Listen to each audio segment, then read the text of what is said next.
Cerita diawali dengan gambaran sebuah sore di tepi danau mirip waduk di Jatiluhur. Terlihat ada seorang gadis yang sedang menari bersama ayahnya. Gadis itu adalah If Makaro yang hanya hidup berdua bersama sang ayah, di mana If terlihat senang menari balet dan hal itu bisa dilihat dari benda yang dimilikinya yang sudah seperti penari balet mainan yang diberikan oleh ayahnya. Do it. Not yet.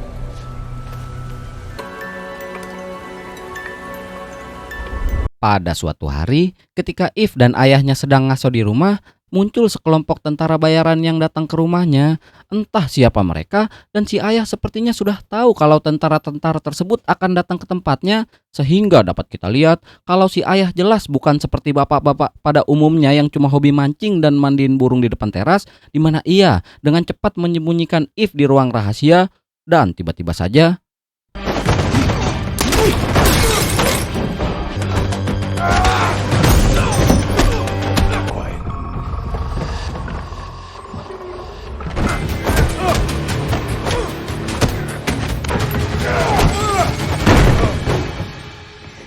lalu kemudian si ayah pun tertangkap ketika para tentara bayaran terus memasuki rumahnya, di mana kita akhirnya akan melihat si Bagong yang merupakan pemimpinnya yang bernama Kanselor, atau kita sebut saja si Bagong, yang ternyata berniat mengambil If dari si ayah.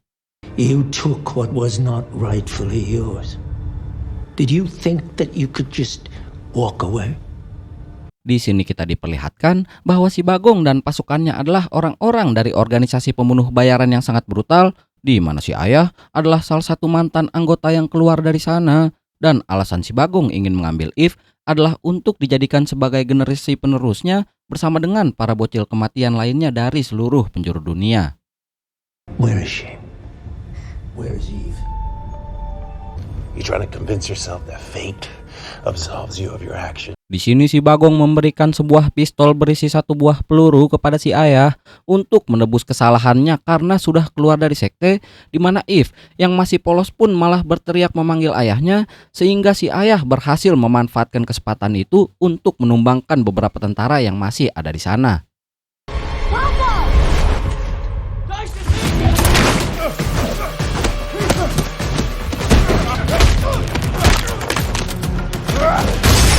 Sementara si Bagong pergi entah kemana, If pun tak sengaja melihat bekas luka pada lengan salah satu tentara yang menjadi ciri atau tanda keanggotaan sekte tersebut.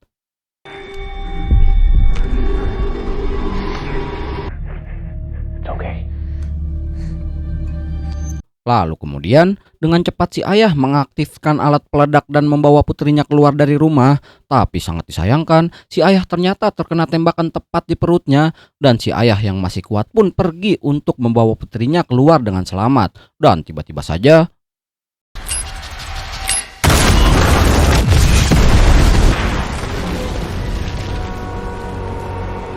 di detik-detik kematiannya, si ayah pun memberikan wejangan pesan untuk putrinya agar tidak berebut warisan dengan anggota keluarga lainnya, dan menyuruhnya untuk tidak keluar malam agar tidak menjadi kebanyakan perempuan di TikTok supaya bisa menjadi anak yang berbakti. Dan setelah dititipkan pesan, kemudian ia pun pergi ke pihak berwajib untuk melaporkan apa yang sudah terjadi.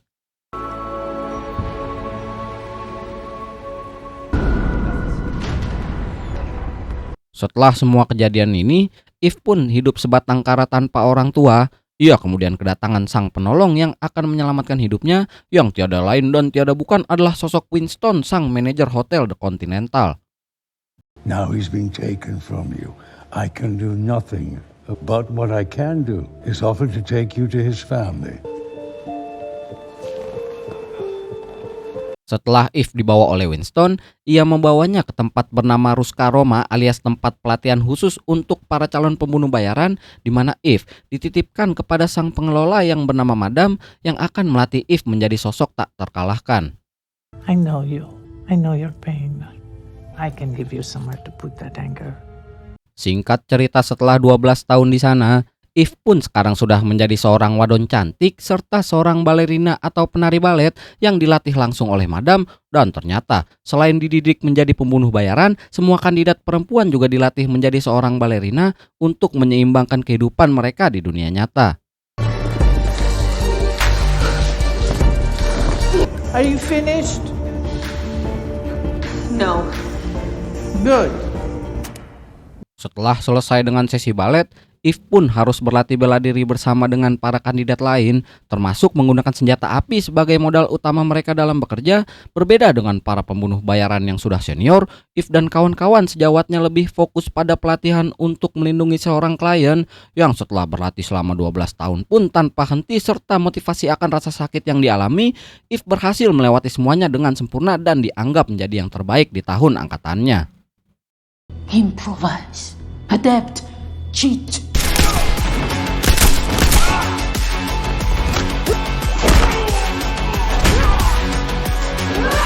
Sebelum mendapat pekerjaan yang sesungguhnya, Eve pun harus melewati tes terakhir, yaitu membunuh seseorang dengan tangannya sendiri. Orang yang harus ia bunuh adalah seniornya sendiri yang ketahuan sudah berkhianat. Dan tiba-tiba saja, This is the final stage of your training.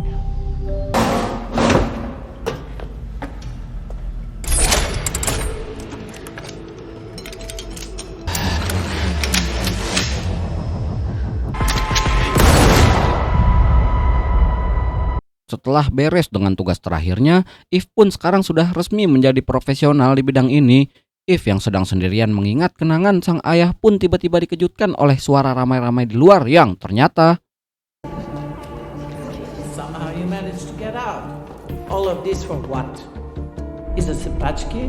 dan ya, itu ternyata adalah sang jagoan kita semua. Siapa lagi jika bukan John Wick yang kita kenal sebagai Baba Yaga, di mana saat ini John Wick sedang meminta bantuan perlindungan dari Ruska Roma karena sedang diburu oleh hampir seluruh pembunuh bayaran di seluruh dunia, yang mana waktu kejadiannya sendiri itu ada di John Wick chapter 3, sehingga bagi yang kurang paham, disarankan untuk menonton John Wick chapter 3 sebelumnya.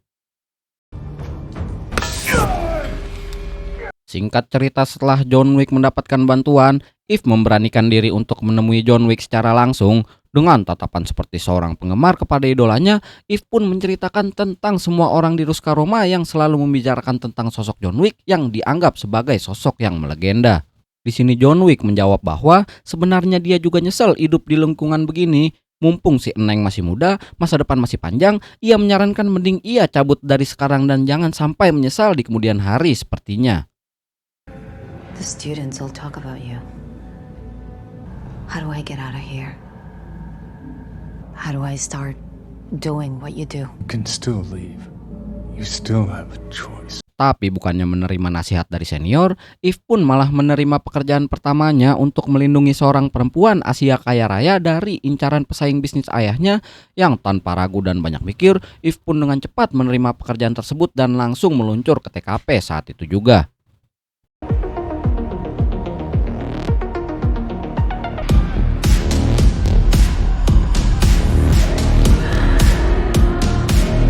Tak lama kemudian, setelah berhasil menemukan kliennya, muncul beberapa pria Asia yang sepertinya berniat menculik si klien, sehingga Eve dengan cepat turun ke bawah untuk melindunginya.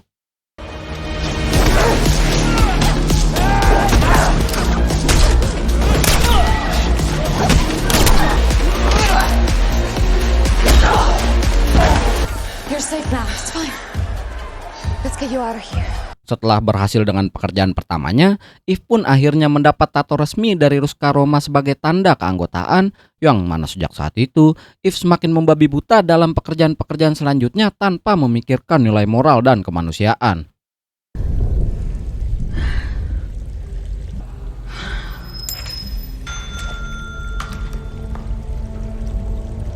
Saat akan pulang, Eve tiba-tiba dijegal oleh pembunuh lain yang dikirim oleh targetnya. Selesai mengalahkan pembunuh itu, Eve secara mengejutkan menemukan bekas luka pada lengan si pembunuh yang mirip dengan tentara bayaran yang sudah membunuh ayah tercintanya, sehingga ia dengan cepat mendatangi Madam untuk meminta penjelasan. Look at the scar. That's the same scar as the men who murdered my father. Dan faktanya, selama ini Madam sudah tahu tentang sekte atau kelompok yang telah membunuh ayahnya, sehingga Madam sengaja diam karena tidak ingin ada masalah dan meminta Eve untuk tidak mengejar mereka saat ini. I'm warning you. You will not find them, and hunting for them will only bring chaos. Karena kurang mendapat perhatian dari si Madam, Eve pun mendatangi Hotel Continental dengan maksud untuk meminta bantuan dari Winston, dan tidak seperti Madam, Winston lebih menyambut kehadiran Eve di hotelnya dengan 1 koin emas sebagai alat pembayaran resmi di dunia pembunuh bayaran. Winston pun bersedia untuk menceritakan tentang sekte yang sedang Eve cari dan memberikan peringatan tentang konsekuensi dari mengejar kelompok tersebut. I'll give you this. It's not a tribe, it's a cult. The precise location is unknown. Dan ternyata sekte itu adalah semacam kelompok atau komunitas yang sudah berdiri sejak 1000 tahun yang lalu, dikenal sebagai kelompok manusia yang tidak beradab, brutal, tidak pernah mengaji, dan sering bolos sekolah. Mereka High Table yang di bawahnya ada Ruska Roma, Hotel Continental, dan lain-lain setuju untuk membuat kesepakatan damai dengan sekte tersebut. Barang siapa yang mengganggu aktivitas satu sama lain, maka siap-siap untuk kembali berperang seperti dulu lagi. The kill's not just for business, but for sport. While we live among so-called polite society, they do not. Sama seperti John Wick yang menggadaikan keanggotaannya untuk sebuah bantuan, Eve pun memberikan koin keanggotaannya untuk mendapatkan informasi tentang sekte tersebut. Dan setelah menelpon operator pusat High Table, Winston berhasil mendapatkan satu nama, yaitu Pine, yang merupakan salah satu anggota sekte yang saat ini kebetulan sedang menginap di Hotel Continental cabang kota Praha. Daniel Pine. Daniel Pine. Contract submitted 3 days. We hold up inside the Prague Continental Room 315. Tanpa membuang-buang waktu lagi, Eve pun langsung meluncur ke hotel di Continental cabang Praha saat itu juga. Setibanya di sana, kita akan melihat beberapa tamu yang rata-rata dari mereka adalah para pembunuh bayaran profesional.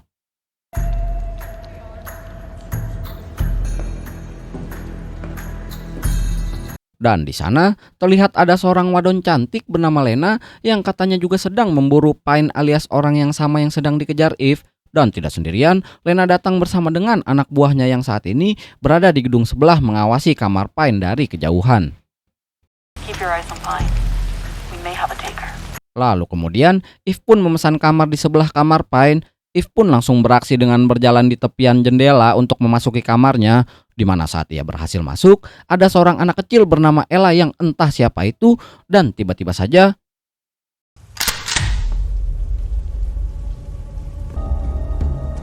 Ella, come here. dan ya, muncullah sosok Payne yang menodongkan senjata dari belakang, di mana Ella si bocil ternyata adalah anak kandung dari Payne yang sengaja dibawa ke sini untuk dilindungi dari buruan sekte, karena kasusnya sama seperti Eve saat masih kecil. Ketika ayahnya melindungi Eve dari pasukan sekte, Payne sedang mencoba keluar dari sekte tersebut demi menyelamatkan masa depan anaknya, sehingga Eve yang mendengarnya pun menjadi dilema antara harus melindungi atau menghabisi si Payne ini. You have no idea what you just walked into, do you? Dan di saat yang sama, Lena baru mendapat kabar dari anak buahnya tentang Eve yang sedang ngobrol dengan Payne. Mengira jika Eve datang untuk membantu Payne, Lena pun menaikkan harga sayembara untuk kepala Payne agar para pemburu bayaran semakin berambisi untuk mendapatkannya.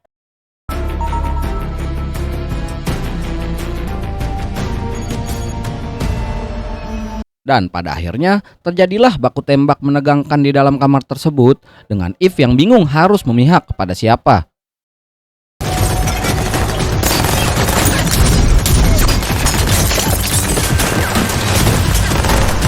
Menyadari bahwa Payne pantas untuk dilindungi, ia pun membantu Payne mengalahkan para pembunuh bayaran supaya Payne dan anaknya bisa melarikan diri dari kamar tersebut.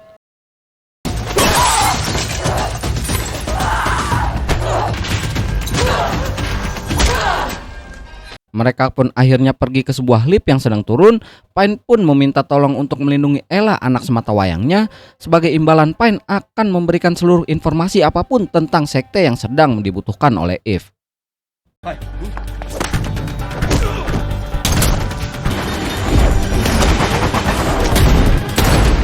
Namun sungguh naas, si ayah keburu tumbang oleh salah satu pemburu bayaran yang baru datang. Sedangkan Eve, ia dipukul dari belakang sampai pingsan, dan Ella si bocil berhasil ditangkap untuk diserahkan kepada si Bagong. Akibat keributan yang ditimbulkan, If dan dua pembunuh bayaran pun harus disidang langsung oleh pengurus Hotel The Continental di bawah naungan High Table yang sangat terkenal dengan aturan ketatnya, yaitu jangan melakukan bisnis atau kegiatan bunuh-membunuh dalam lingkungan hotel, yang karena If tidak sampai membunuh siapapun di dalam sana, maka hanya kedua pembunuh bayaran itulah yang mendapat eksekusi mati oleh para pengurus hotel tersebut. Setelah selesai dengan semua kejadian barusan, If tidak langsung pulang ke tempatnya, melainkan pergi ke sebuah toko senjata yang biasa dikunjungi oleh John Wick. Menggunakan koin emas yang menjadi alat jual beli utama di lingkungan High Table, If pun berniat membeli beberapa senjata khusus untuk berburu manusia, yang ketika ia sedang asik memilah-milih barang yang diinginkan, tiba-tiba saja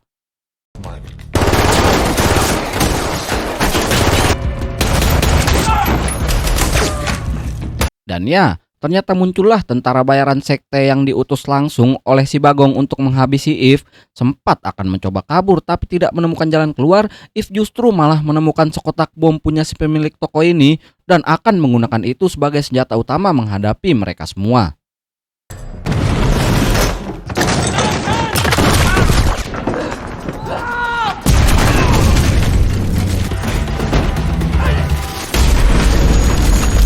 Selesai dengan aksi keren yang sangat brutal, si pemilik toko yang marah tempatnya dihancurin pun bersedia memberitahu secara gratis tentang lokasi markas utama si Bagong dan perkumpulan sektenya, termasuk memberikan beberapa senjata api dan sebuah mobil untuk If agar bisa pergi ke sana.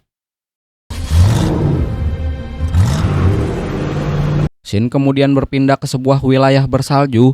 If pun berkendara sendirian untuk mencari Ella dan sekte tersebut, di mana Madam sempat menelpon dan meminta If untuk jangan memulai peperangan, tetapi If yang memiliki watak keras dan kepala batu pun tetap lanjut meski tahu akan resikonya. Turn at once, or I will have no choice. Setibanya di sebuah restoran, If pun pura-pura memesan kopi hideng agar tidak dicurigai. Namun sejak kedatangannya di tempat ini, ia sebenarnya sudah curiga oleh semua orang di sini dan tiba-tiba saja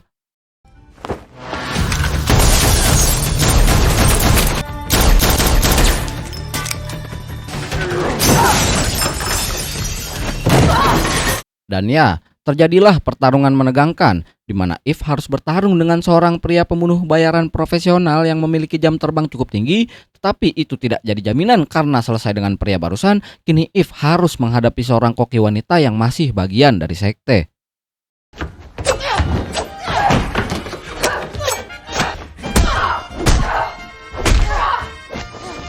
Dan ya, selayaknya kalau perempuan ribut, mereka pun sempat-sempatnya berkelahi menggunakan piring beling dan lihat aja sendiri nih.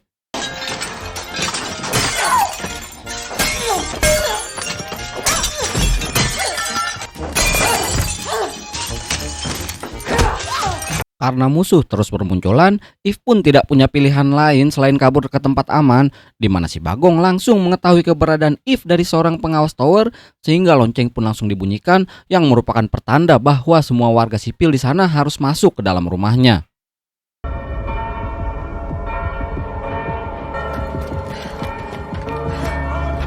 Setelah bunyi lonceng barusan, kini desa kecil itu resmi jadi zona perburuan terhadap If yang hanya seorang diri. Hampir seluruh orang dewasa di desa ini adalah anggota sekte yang sangat setia kepada ketuanya, sehingga kecil kesempatan untuk If bisa melawan mereka semua sekaligus.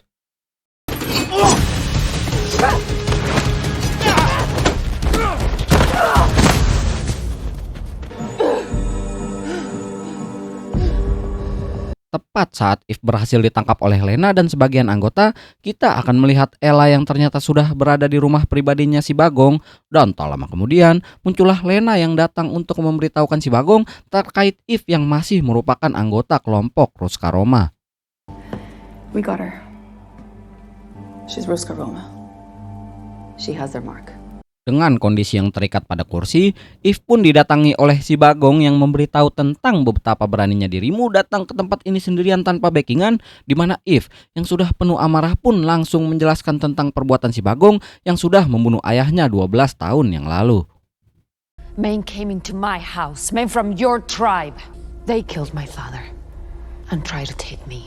Sempat terkejut mendengarnya, si Bagong pun akhirnya ingat tentang sosok If yang merupakan anak dari salah satu mantan anggotanya yang dulu berkhianat. Namun fakta mengejutkan lainnya adalah Eve merupakan adik kandung dari Lena yang lebih dulu si Bagong ambil dari ayahnya, sehingga itu cukup membuat Lena lumayan terkejut.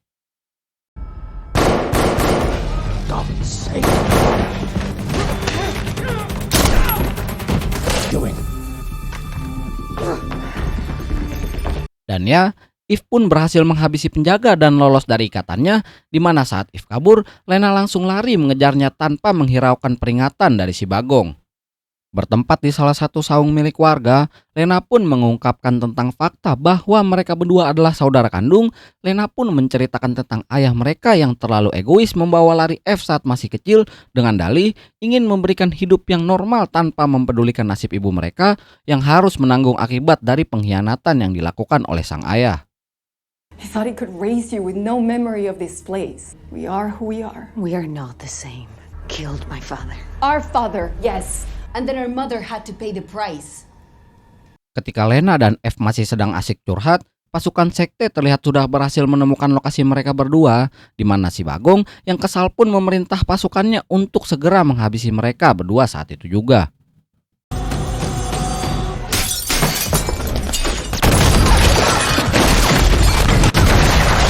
Dan ya, akibat ledakan barusan, Lena pun harus tewas sebelum sempat ngopi bareng bersama sang adik, di mana Eve yang sudah kehilangan 2 orang paling berharga dalam hidupnya pun segera mengambil sebuah katana yang ada di sana, dan inilah yang dilakukannya.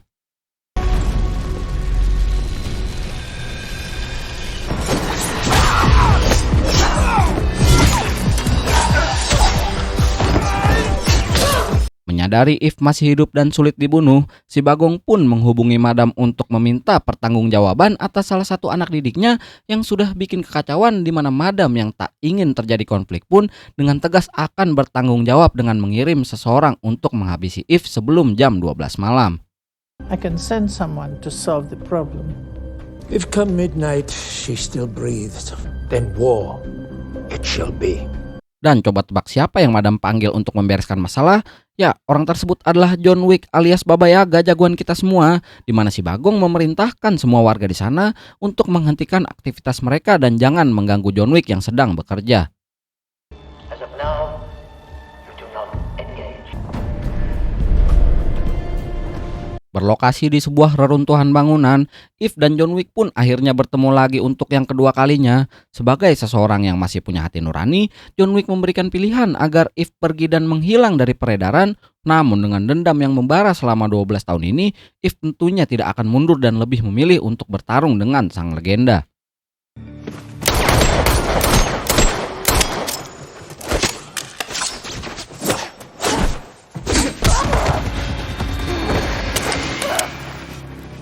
Setelah menantangnya bergelut, Eve ternyata tetap tumbang dan kalah dari John Wick. Dan melihat sosok yang pantang menyerah dan keras kepala mirip seperti dirinya, John Wick pun akhirnya simpati dan mengizinkannya untuk menuntaskan balas dendamnya. Tapi dengan syarat, jika sampai jam 12 malam nanti Eve tidak berhasil, maka John Wick terpaksa harus membunuhnya. let me finish this. Midnight. If it isn't done, and consequences. Setelah membuat kesepakatan dengan sang senior, Eve pun mulai beraksi dan menumbangkan satu persatu penjaga yang terus mengawasinya. Dan Eve akhirnya berhasil memasuki gudang penyimpanan senjata dan menemukan sesuatu yang menarik yang sejak lama ingin ia gunakan.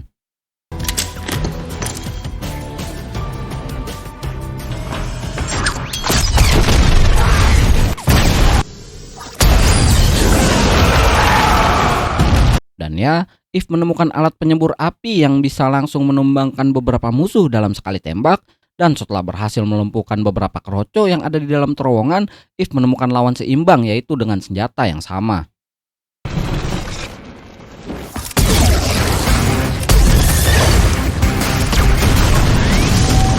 Eve di sini terlihat harus menghadapi ajudan si Bagong menggunakan alat penyembur api juga. Dan setelah saling adu sembur, Eve pun berhasil kabur dengan cara melompat dari jendela.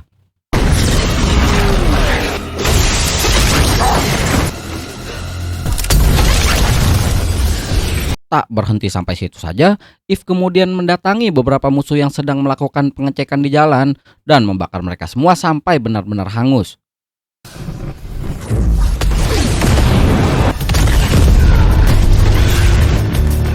Menyadari kalau anak buahnya tinggal sedikit, si Bagong pun memutuskan pergi dengan membawa Ella bersamanya, di mana If sendiri pun sudah kehabisan bahan bakar untuk penyembur apinya, sehingga ketika si ajudan datang, ia pun dengan cepat melakukan gerakan menghindar dan secara kebetulan, If menemukan selang penyembur air yang bisa ia gunakan untuk melawan si ajudan, dan inilah yang terjadi.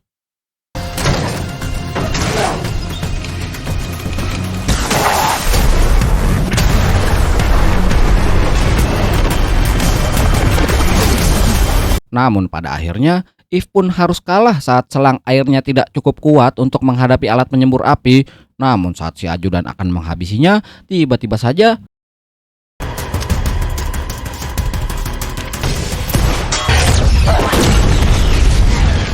dan ya, sang jagoan kita memberikan sedikit bantuan sebagai bentuk simpati atas apa yang sudah If alami, sehingga secara tidak langsung John Wick harus terlibat dalam pertempuran ini. Namun karena John Wick tetaplah John Wick dan bukan polisi di negara Konoha, ia pun dapat dengan mudah mengalahkan mereka semua.